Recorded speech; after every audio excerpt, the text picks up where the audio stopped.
Today we're diving deep into what it means to be Oromo. Oh, yeah. We've got some fascinating excerpts from Being and Becoming Oromo Okay. by T.W. Baxter, Right. and I'm so ready to get into this. Yeah. The Oromo people have this incredibly rich history, Mm-hmm. and we're going to see how they've held onto their traditions while adapting Yeah. to a world that just keeps changing and changing. It's a question that Baxter really gets at in his work. Yeah. He really digs into that Oromo identity, Uh-huh. especially in the context of such a rapidly changing world. Yeah, and it is a rapidly changing world, especially for a group like the Oromo. Yeah. They're the largest ethnic group in Ethiopia. Right. And I know that traditionally they were pastoralists, Right. but now many live in urban areas. Yeah. So how has that shift affected their way of life? Imagine being an Oromo, Mm. so connected to the land-raising livestock. That's at the heart of their traditional lifestyle. Yeah. But as times change, so do the needs of the people. This move to urban areas, it brought new opportunities, but also challenges. Oh, I bet. It's led to this really interesting blend of tradition and modernity. Trying to bridge those two worlds. Exactly. So what are those core elements of Oromo identity that have remained strong Yeah. despite all of these changes? One of the most powerful is their shared language, Afan Oromo. Mm-hmm. Baxter highlights how language, it's not just about communication. Right. It's like a vessel for their history, Yeah. for their worldview, their very essence. It's the thread that weaves their culture together. Yeah. I'm curious, beyond language, Sure. what are some of the unique aspects of Oromo culture that have endured? Okay. In your notes, you mentioned the Gada system. Mm-hmm. What exactly is that? The Gada system is really remarkable. Okay. Imagine a socio-political structure that's been in place for centuries, Wow. guiding every aspect of Oromo life. Okay. It's based on age sets Mm-hmm. and a cyclical transfer of power. Hmm. It creates this rhythm to their society. Yeah. Okay, so walk me through this. How does this age-based system work in practice? Okay. What does it mean for an individual's life? Picture this. Okay. You're an Oromo man. Okay. Your life unfolds within this structured system. Mm-hmm. Every 8 years, a new Gada cycle begins. Wow. And each man progresses through 10 different Gada grades during his lifetime. Okay. So in your youth, you might be part of the warrior age set protecting your community. Mm-hmm. As you mature, you take on roles like leadership lawmaking, Mm-hmm. even serving as a judge. Wow. Finally, you transition to elderhood, Okay. offering wisdom and guidance. So it's like a built-in roadmap for life? Yeah, That's amazing. it is. But how does leadership work within the Gada system? Right. Is it hereditary? Not at all. Yeah. This is where it gets really interesting. Okay. The Gada system is incredibly democratic. Really? Leaders are elected within each age set, and there are these intricate mechanisms for checks and balances. So this ensures that no one person holds power for too long, Okay. and it promotes accountability. Democratic elections and checks and balances centuries ago. It's pretty amazing. That's truly ahead of its time. Yeah. But were all voices truly equal in this system? Well, How did it address potential inequalities based on, say, social status or wealth? that's a question that scholars are still debating. Yeah. While the Gada system aimed for inclusivity, Hmm. it's important to remember that it evolved within a specific cultural context. Sure. Baxter himself notes that further research is needed Yeah. to fully understand how power dynamics played out within the system. Okay, that makes sense. Yeah. So we have this intricate system of governance, this strong emphasis on language. Right. What else shapes the Oromo identity? Okay. You mentioned something about oral traditions, music, and dance. Why are these so important?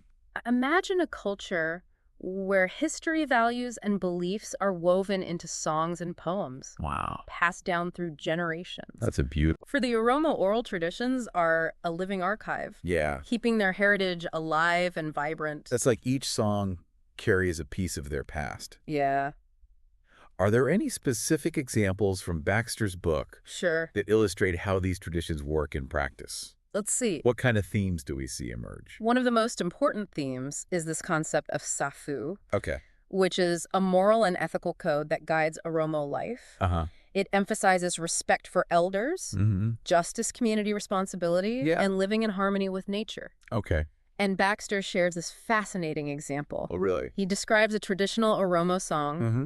that tells the story of a young man who violated safu Oh, no. by disrespecting an elder. Okay. And the song details the consequences he faced, Oh, wow. and it reinforces the importance of upholding this ethical code. So it's not just a set of rules, Right. but a living, breathing part of their culture, Exactly. woven into their art and storytelling. It's amazing how they've managed to hold on to these traditions, despite so many changes. Yeah. But this Gada system, it seems so deeply rooted in a pastoralist way of life. Right. How has it survived Yeah. in the face of modernization?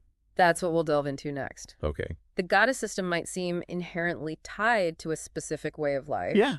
But its principles have proven remarkably adaptable. Interesting. And that adaptability is at the core of how the Oromo have navigated the challenges of a changing world. Okay, I'm ready for part 2. Yeah. Okay, so we've established that the Gada system, it's more than just a set of ancient traditions. Right. It's a living system capable of change. Exactly. But I'm curious, what were some of those historical moments that really put that adaptability to the test? Well, one of the biggest challenges came in the late 19th century. Okay. During the expansion of the Ethiopian Empire. Uh-huh. Imagine, for centuries, the Oromo, they had their own independent system of governance through Gada. Right. And then suddenly, they're being incorporated into a different political structure. Yeah, that must have created a huge clash of cultures. Absolutely. Did they resist this change? Oh, yeah. They resisted on multiple levels. Okay. Through armed uprisings, Wow. strategic alliances with other groups, Mm-hmm. even finding ways to kind of weave aspects of Gada into the new administrative structures. It's almost like they were trying to hold on to their identity Yeah. while navigating a whole new political landscape. Exactly. It was a delicate balancing act. Right. And it continued into the 20th century with the rise of modernization and globalization. Right. Think about it. Yeah. You have this deeply rooted pastoralist tradition clashing with the pull of urban life technology, new ideas. All right. And that structured life path within the Gada system. Yeah. The warrior, the leader, the elder. Right. That might not fit so neatly into a factory job or a university lecture hall. You're hitting on a key point. Yeah. As more Oromo moved to cities seeking education and opportunities, they encountered different values and social norms. Right. And this created tension and debate. I bet. Baxter quotes an Oromo elder Like, really? who lamented, Okay. "The young ones are forgetting the ways of our ancestors. Wow. They are drawn to the bright lights of the city and they lose sight of Sifu." It's that age-old struggle between honoring tradition and embracing progress. It is. Did these tensions lead to a decline in the Gada system? Did people abandon it? That's where the true genius of the Gada system reveals itself. Okay. Remember, it's based on cycles on adaptation. Right. Oromo intellectuals and leaders. Yeah. They began reinterpreting Gada principles for a modern context. So it's not about clinging to outdated practices, Right. but about extracting those core values Exactly. of democracy, community responsibility, and finding ways to apply them to modern challenges. Precisely. Okay. For example, in urban Oromo communities, they started forming councils based on Gada principles. To address issues like poverty or access to education, they weren't replicating the exact structures of the past, Right. but drawing on the spirit of the system Yeah. to create solutions for the present. It's fascinating how they used the very system designed for a pastoralist lifestyle to adapt to city life. But what about the Oromo language, Afan and Oromo? Right. Did it face similar pressures during these periods of change? Without a doubt. Okay. There were times when Afan Oromo was marginalized, Yeah. especially when other languages were favored for official purposes. This resulted in its limited use in schools, government, and media. So how did they keep their language alive if it wasn't being used in these important domains? Through sheer determination Wow. and a deep love for their linguistic heritage. Oh. They kept Afan Oromo alive through oral traditions, music, and even secret educational initiatives. Really? It's a testament to their resilience. Yeah. Baxter shares a story Okay. about a group of Oromo elders who would gather in secret to teach children their language and history, Wow. ensuring its continuity even when it was suppressed in public spaces. It's inspiring how they refused to let their language fade away. It is. And what's the status of Afan and Oromo today? Well, in recent decades, Yeah. there's been a resurgence of interest in Afan Oromo. Okay. It's now recognized as a federal working language in Ethiopia and is used in education and government. That's a huge victory for cultural preservation. It is. But I'm curious, what does this revival tell us about the broader concept of identity? Yeah. Especially in a globalized world. It highlights that identity is fluid, dynamic, and constantly evolving. Right. It's not just about holding on to the past, but about finding ways to make it relevant in the present. So it's not just about preserving rituals or outward forms. Right. But about finding the essence of your culture. Yeah. And letting it breathe and grow in new contexts. Yep. This makes you wonder how other cultures with strong traditions are navigating similar challenges in today's world. It does. What are the unique pressures they face? Yeah. And what strategies are they employing to adapt while preserving their identity? It's a fascinating question. We've explored the historical challenges and the remarkable adaptability of the Gada system and Unpacking the Oromo. But what does this intricate dance between tradition and change look like in the everyday lives of the Oromo people? We've talked about these big historical shifts and cultural adaptations, but how does this all play out on a personal level for the Oromo people today? That's where Baxter's book really shines. He brings the human element to the forefront, sharing stories of individual Oromo people and how they navigate this balance between tradition and change. Do any of those stories particularly stand out to you? There's one about a young Oromo woman named Chaltu who moved to Addis Ababa for university, and she felt torn between the traditional values of her family and the opportunities of city life. She worried about losing her connection to her Oromo identity while pursuing her education and career goals. It's that feeling of being caught between two worlds. Yeah. It's something a lot of people can relate to no matter their background. Right. What happened to Chaltu?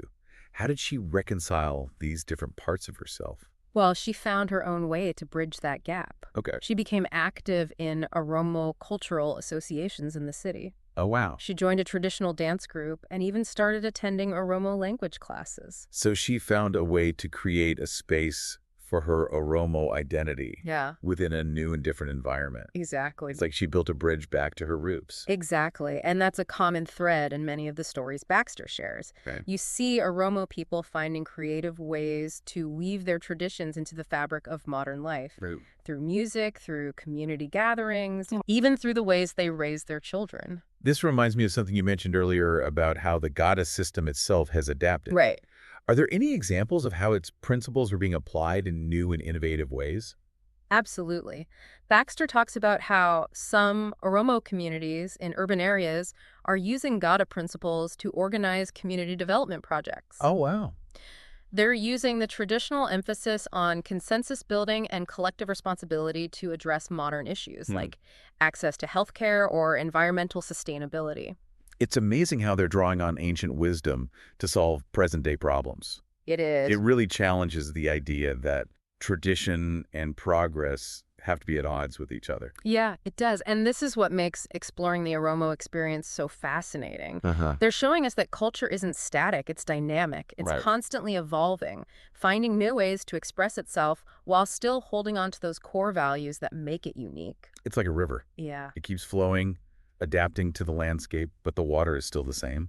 What a beautiful analogy. As we conclude this deep dive, it leaves us with a lot to ponder. It does. How do we navigate our own cultural identities in a world that's constantly changing? Right. How do we honor our heritage while embracing new possibilities? Such important questions. This exploration of the Oromo people and their journey is giving me a new perspective. Me too. On the power of culture to adapt, to resist, and to thrive, even in the face of immense change. Yeah. So thank you for taking us on this journey and for sharing these incredible insights from Baxter's work.